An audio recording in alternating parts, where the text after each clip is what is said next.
Oh, mga maringita, dati ito nga ang marin ninyo. Bagong taon nagluluto ako ng sopas.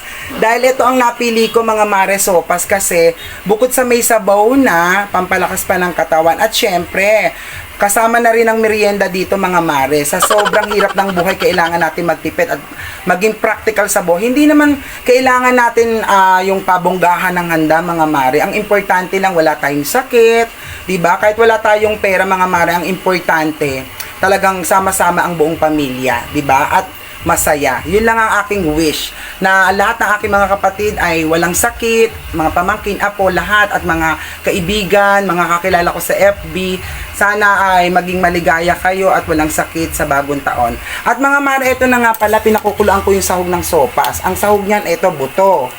Yan, bigay lang sa akin yan. At syempre, ito, leeg. O diba, pinakukuluan ko siya, pinalalambot kong mabuti mga mare, para mamaya papangasin ko yan. Oo, masarap din yan sa kanin mga mare.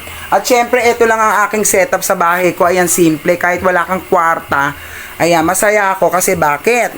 Bukod sa 2024, wala tayong naging sakit. Ayan, wala akong naging sakit sa aking katawan. Bukod tangi lang si Papa Ilong lang nagkasakit. Ayan, pero nasurvive naman. Maraming salamat.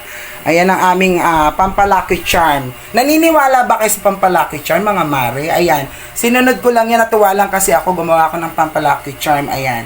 At syempre, ayan lang yung aming munting handa. Masaya na ako dyan sa konting handa namin. Hindi importante yung paramihan. Ayan, meron akong crispy pata at Shanghai. At syempre ang aming ulam kahapon, ayan, menudo, o di ba mga mare? Ayan yung tira.